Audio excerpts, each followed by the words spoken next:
7 presidents of the United States of America have visited Ireland on official trips. Several of them have even dropped into a pub for the customary photo with a pint in hand, most notably Barack Obama in 2011. But one story regarding an American president and the Irish pub eclipses all others. This is the story of Ronald Reagan's trip to Ireland in 1984, the pub he visited, and how it came to be packed up and moved 8,000 kilometres, or 5,000 miles, to California, where it remains today. Welcome to Publin, a podcast about the culture, history and heritage of pubs at home and abroad.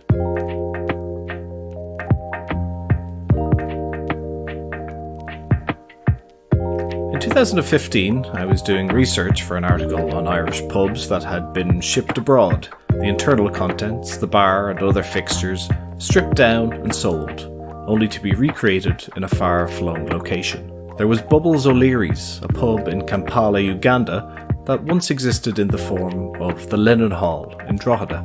Another was the story of the James Joyce Bar in Zurich that reformed the elegant interior of the old Jury's Hotel on Dame Street. I managed to find a third story that rounded out the article nicely, but I always felt that there was more detail behind this story, more depth that could be explored. Well, last week I spoke to the man best placed to tell the tale of how a pub in Ballyporeen, County Tipperary, ended up inside a library in California. But first, let's place ourselves mentally in the year 1984 and familiarise ourselves with then US President Ronald Wilson Reagan. Reagan was born in 1911 in Tampico, Illinois, to parents Nellie Clyde Wilson and Jack Reagan. Following his schooling and college years, during which he was a commentator for American football games, Reagan turned his attention towards the performing arts and became an established and well-known actor. Reagan became politically involved, and utilizing his public profile as an actor and spokesman for General Motors, Reagan became governor of California in 1967. In 1975, Reagan made his first attempt at the Republican nomination for the presidency and was ultimately successful several years later, and then became president in 1981. Reagan was aware of, though not thoroughly informed about, his Irish heritage. His great-grandfather, Michel Regan, spelt R-E-G-A-N, left the parish of Templetenny, County Tipperary, in 1851. Templetenny was renamed Ballyporeen in 1900. This fondness for his heritage is what spurred him on to plan a visit to Ireland in 1984. The visit included an arrival at Shannon Airport, a trip to Ashford Castle in Mayo, and a speech in Dáil Éireann, the Irish Parliament. In between these stops, over 2 days, he found the time to pay a visit to Ballyporeen to take in some Irish dancing, a visit to the local church, and of course, a stop off for a quick one in the local pub. It's worth noting how small Ballyporeen is. Today, its official population is listed as 318 people, so you can imagine what a big deal this visit was for such a small town. Joining me today on the podcast is a man who can fill in all of the gaps in this story. Did Ronald Reagan enjoy a drink and a chat? Was the visit to Ireland genuine or just politics? And who on earth moved a pub from Ireland to America? Well, he did. He being Fred Ryan, a man who was close professionally and personally with President Reagan. He worked with the President in the White House and beyond, and was speaking to me from his office in Washington, D.C., where he holds the office of CEO of the Washington Post. When you follow stories of Irish pubs and trace them out around the world, there's really no telling where you're going to end up or who you're going to end up talking to. That's the cultural reach that Irish pubs project way out around the world. Here's Fred Ryan to tell us a bit more about his story of the Reagan pub. I actually met President Reagan when I was still a student. I was, I guess, in my early 20s. I was at a reception in Los Angeles, and Ronald Reagan was there. This was well before he'd been governor of California, of course. He'd been a famous movie star, but and there were rumors he might run for president at some point. But I met him and introduced myself, and I was just so impressed that here I was, a young student, and we talked for 20 minutes. It seemed like an hour to me, but it was probably 20 minutes. And I was just so impressed with his his authenticity and his just kindness to pay attention to me, a student who really couldn't do anything for him, and he was just so approachable and so likable. And at the end of the conversation, I said, I understand you might run for president someday, and if you do, I'd like to volunteer in your campaign. And he said, well, that's very nice of you. And a year or so later, he announced he's running for president. And I went down and signed up and said, I'd like to volunteer to work on his campaign. Since I was young and single, they sent me all over the country, traveling around and going to events with him, helping to organize events. And I just got to know him more closely, having spent time with him campaigning. And at the end of his campaign, he made an offer for me to come to work in the White House. And one thing Ronald Reagan did that was different than a lot of other political figures have done is usually an American president will try to put their team together and they'll say, well, I need you to commit to 4 years. That's the length of an administration. Or if I get 2 terms, I need you to commit to 8 years. And President Reagan was different. He wanted people who brought fresh thinking and who maybe were more from the private sector than the permanent government. So instead of asking people to come for 4 years or 8 years, he'd say, why don't you come for 1 year? And that's all I'm asking, make a 1-year commitment. And I just started in a law firm. I was a junior associate and I said, 1 year, this could be great. I asked my law firm, they said, sure, you can go for a year. And the genius behind President Reagan's thinking was he got a lot of people from business, from law, finance, from every type of business you could imagine. And they came for 1 year, but at the end of the year, usually they would enjoy it and they would stay for another year and another year. And or he would offer you something, a new position. So I came for 1 year and I ended up staying both terms of his presidency and got to know him very well while working for him in the White House. And then to answer your question, after he left the White House, he was going out to California. I was originally from California myself.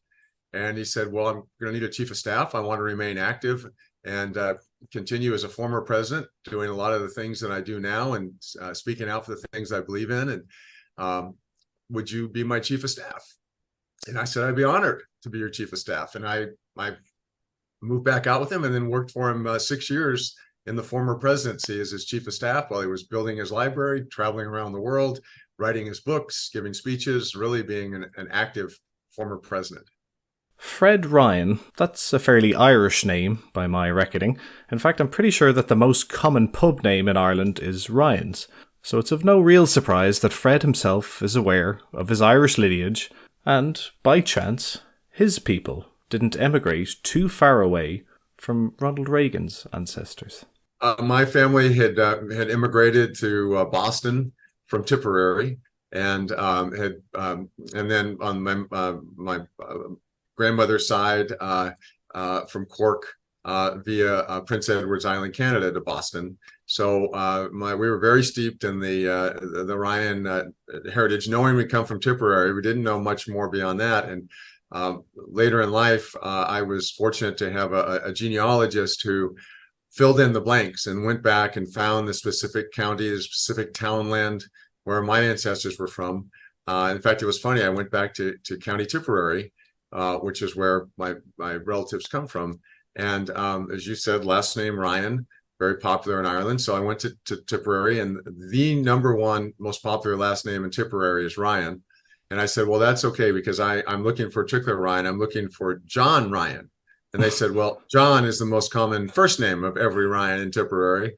We followed the leads, and there was one that was rumored to have actually maybe had an interest in a pub. I don't know if he owned it or if he just spent a lot of time there, but it listed the public house as his address. So I did. I was interested, and to this day, I've continued to trace back my relatives to Ireland. My her family's from Cork. Her last name is McSweeney, and we're very, very proud. We visited Ireland multiple occasions and taken our children there, and they're very, very proud of their Irish heritage as well. I think it's fair to say that Irish people are quite sceptical when it comes to politics, politicians, and Irish American heritage. Just this year, we had a visit from President Joe Biden, who claims Irish heritage and has a good deal of interest in Irish culture. He's often found quoting from Seamus Heaney and other Irish poets. I think people regarded that visit as genuine, and perhaps one of those times when a president could indulge himself and take a trip abroad that wasn't necessarily about life or death or trade deals, but rather a celebration of cultural links. So what of President Reagan's trip to Ireland? Was that born of electioneering, a love of discovering one's heritage, or a healthy combination of both? I was involved in planning his trip to Ireland, and it was very important to me as an Irish American and having working for an Irish American president. But I can tell you that trip, that idea, and the details of that trip were pure Ronald Reagan. He was very proud of his Irish ancestry. He would talk about it all the time. He would connect with other Irish Americans and even those of us on his staff who were young Irish Americans. So that was something that was important to him. He felt that Ireland and his heritage had a profound impact on shaping his worldview, his character, the things he stood for, and the chance to go back to Ireland, where his ancestors had come the previous century without much, and to return as the President of the United States was something that he was thrilled about being able to do. It was that trip, maybe as much as any other one, was one that he was looking forward to and had his hands in planning. So that was part of it. It's also, you remember at that time, I think about 1 in 6 Americans identified themselves as having Irish ancestry. So this wasn't just a personal journey for President Reagan. It was something that I think a lot of Americans were very excited about and interested to see that a fellow Irish American was going back as president to visit the humble origins where his family had actually come from before they immigrated to the United States. And it was during, as you said, during the Cold War. But, you know, the thing with the presidency is that there are always crises, every direction. But you have to balance it. You have to do the things that are meaningful to you, things that are symbolic, have great symbolic importance, things that build bridges with allies and friends. So going to Ireland, I think, accomplished all of that. Up to become the Prime Minister of Ireland or President of the United States. But looking around town today, I was struck by the similarity between Ballyporeen and the small town in Illinois where I was born, Tampico. Of course, there's one thing you have that we didn't have in Tampico. We didn't have a Ronald Reagan lounge in town. Well, the spirit is the same. This spirit of warmth, friendliness, and openness in Tampico and Ballyporeen, and you make me feel very much at home.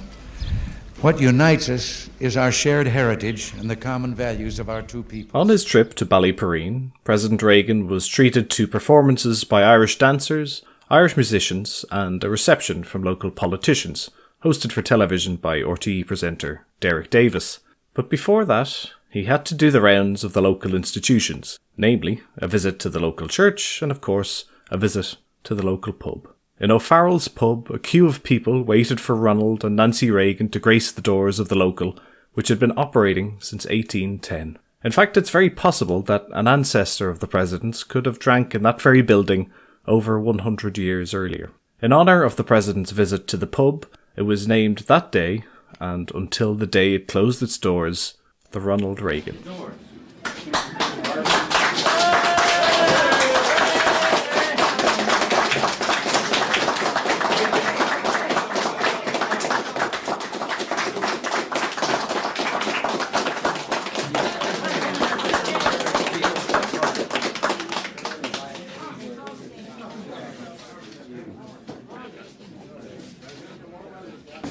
The shadows are the hospitality of the house. Thank you very much. Can we see you?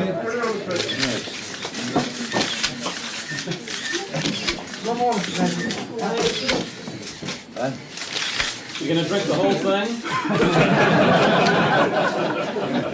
Then we have Mrs. Reagan gets a baby named after her, and you get a lounge named after you, Mr. President. Fortunes of war. It would not be unnatural. He was not someone who had pretense where going into a pub wouldn't feel right. And he did enjoy having conversations with just normal people about learning what's on their mind. And he also loved to tell stories, and a lot of stories and a lot of jokes are told in pubs. And he was game all the way. And Nancy Reagan, maybe herself not the person who would go on her own to a pub, was really enjoying the opportunity to accompany him. And at the time, as you know, the O'Farrells owned it, and he didn't go there knowing they were going to name it for him. It was just a pub. And after his visit, which he thoroughly enjoyed, and he talked about maybe more than anything else on the Ireland trip when he got back, were the stories he told about going to the pub. And he even went on, when he left office, I should say, he would talk about how different presidents are recognized. And he said, well, President Kennedy has the airport, JFK Airport in New York. President Johnson has the Johnson Space Center that NASA uses to launch our space flights. He said, and I've got a pub named after me in Tipperary, Ireland. And he was as proud of having that as I think the others would have been having those airports and space centers named after them. I know a lot of Americans visited that pub after Ronald Reagan made his visit there. In fact, everyone in the White House who wasn't on the trip, if they could get anywhere near Ireland, they would make a point of visiting the Ronald Reagan pub in Ballyporeen. And I would get photos from people that they had taken standing in the pub, photos with the O'Farrells, stories about who they met in the pub. So there was a stream of Americans, particularly anyone who was associated with President Reagan, who wanted to visit this place that President Reagan had told so many stories about. And I think American tourists learn a little bit more about it, and they might go visit the site of a presidential visit. So it got a lot of traffic from Americans and others following that visit.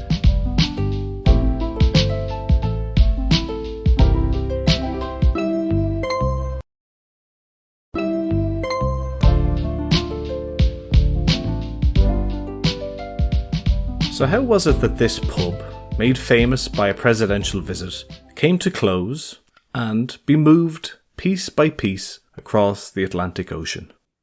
Well, in 2004, when President Reagan passed away, I had the honor of being a pallbearer, and he had even asked me during his lifetime if I would play a role in organizing his funeral. And we put this plan together shortly after he left office, and he stayed healthy and active, and many years passed before he died in 2004.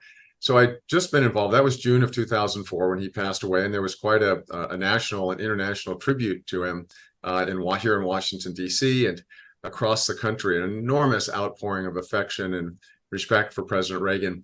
And after that was over, I'd had a family vacation planned to Ireland, and it just turned out about 2 weeks after his funeral, I was over with my family. We'd rented a place in Ireland. We were staying there, and my wife and I, with our 3 daughters, said, what? We should go visit the Ronald Reagan pub. How far are we from Ballyporeen? And we were only about 45 minutes away. So we said the next day we're going to get up and go to the Ronald Reagan pub. So we got in the car, drove to the pub, pulled into Ballyporeen, saw the Ronald Reagan pub, the signs in the window, all these images that people had sent me, photos of it over the years, and seeing the press coverage of his trip. And I wanted to show it to my daughters and wife. So we went to the door, and it was locked. And we couldn't figure out why. I looked in, and everything seemed to be in place, but the door was locked. And knowing that frequently the pub owners live upstairs in the building, I just went upstairs and knocked on the door, and I said, "Are you the pub owners?" And she said, "Yes, I'm Mary O'Farrell." And I said, "Well, I've brought my children here to see the pub, but the doors are locked." She goes, "Oh, let me get the keys and let me open it for you." So we came in and took my children, walked all around the pub, and my wife, and then I started talking to her. I said, "Well, why is it closed?" And she said, "Well, we're closing it because we're going to need this space for our growing family. And we're going to have an auction in about 2 weeks. And everything in this pub will be sold at auction." And I said, "Well, who will buy it?" And she said, "Well, someone might buy the glassware, someone else will buy the silverware, stools might go to a different pub. It'll all be in a big auction." And by that time, my wife and 3 daughters, my daughters were getting a little restless, so my wife took them to walk up and down the street. So as I continued to talk to Mary Farrell, I said, "Well, so this pub will just be decimated into little pieces and distributed all over Ireland." She said, "Yeah, that's probably what'll happen." So I said to her, I'd like to buy the pub. Would you sell the pub, the whole thing? And I walked through it with her. I said, I want the dartboards that are on the wall. I want the carpets. I want every glass, every chair. I want the wall coverings, all the posters, all the signs for Guinness and for Smittix and everything else. So I said to her, I want all the contents of the pub, the signs, the dartboards, the glasses, the taps, chairs, the long bars, the windows, the lights in the windows, every single piece of this. And she said, okay. So I thought about it. I made her an offer, and she let me ask my husband. And she left me down there for a few minutes, and she came back downstairs, and she said, my husband said yes. And I said, that's wonderful. Then my wife walks in with my three children, and Mary Farrell is giving me a hug. And she's looking at, wondering what's going on. And Mary Farrell says, your husband just bought this pub. And my wife and daughters looked at me like I was crazy. What are you doing, buying a pub in Ballyporeen, Ireland? We don't live here. We only come here occasionally. How could you possibly do this? And I explained to them that I wanted to take the entire pub, piece by piece, that I've described, and relocate it to the Reagan Presidential Library in California and reassemble it there, because I knew it was something that Ronald Reagan was so proud of, that he talked constantly about, that would be a great bridge to Ireland for all the people who come to visit the Reagan Library in Los Angeles. And we were just opening this new exhibit where we got Air Force One, the official president's airplane, and a 707 that Ronald Reagan used when he flew to Ireland and when he flew on something like 300 other trips. So I thought that would be a perfect companion piece. You have Air Force One, and then you have the pub that he visited when Air Force One took him to Ireland. So we came back, actually that night, we got back to our house we're staying at, and I called Mrs. Reagan, Nancy Reagan. And I said, I'm over in Ireland. And she says, I know, I heard you were going to go over there after Ronnie's funeral. And I said, yes. I said, and I just bought the Ronald Reagan pub. And there was silence. And she said, have you been drinking?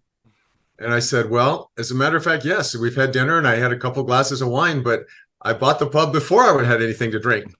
She said, why did you buy it? And I said, because we're going to disassemble it and ship it to the Reagan Presidential Library, and that will be my gift to the library.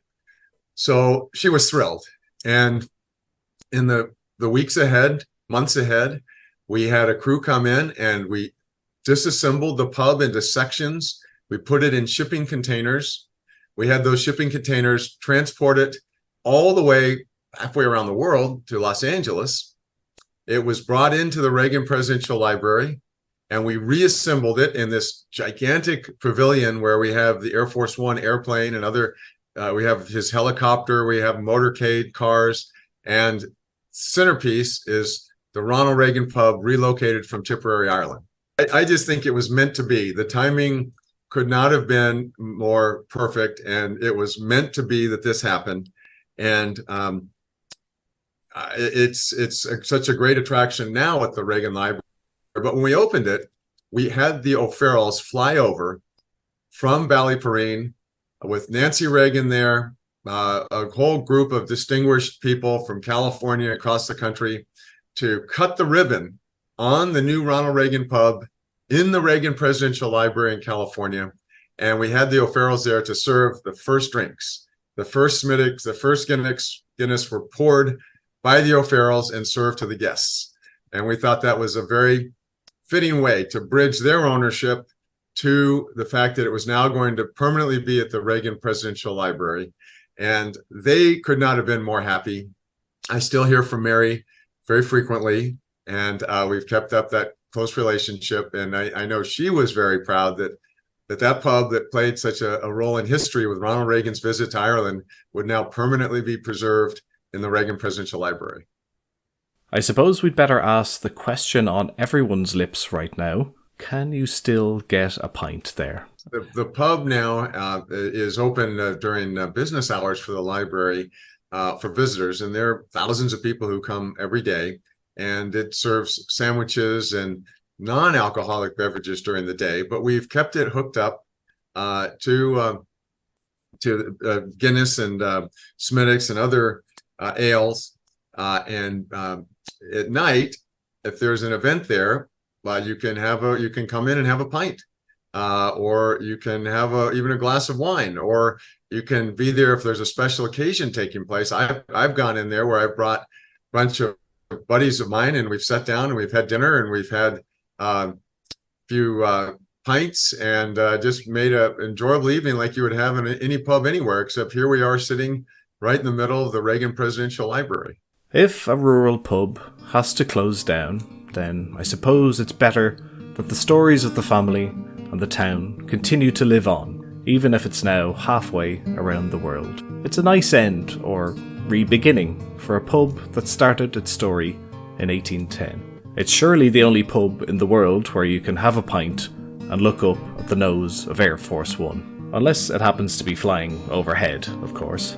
I'm going to leave the last words and the final sentiment on the story to Fred. Is a small little business in a small Irish town. I mean, to the former President of the United States and to a lot of Irish Americans, it means a lot.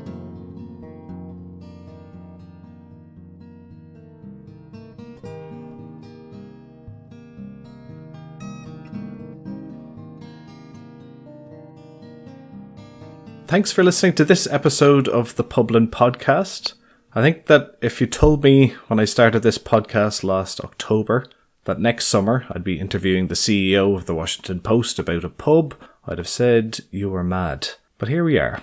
I think it's wonderful that what is seemingly such a niche topic for a podcast can lead you down such varied paths. The Irish pub is so intertwined with every aspect of Irish life that it enables us to explore so many different facets of culture here and around the world. Instead of having a broad remit for a podcast, it's actually this niche that opens doors and allows me to cover topics well beyond the pub that are what you might call pub adjacent. But that's enough philosophizing for 1 week. If you'd like to get in touch with an idea for an episode or feedback on a previous episode, you can contact me, John, via publinie@gmail.com. Do consider subscribing to and rating the podcast, as well as sharing it with a friend who might enjoy it. That's it for another week, and so all that's left to say is thanks for listening, and sláinte.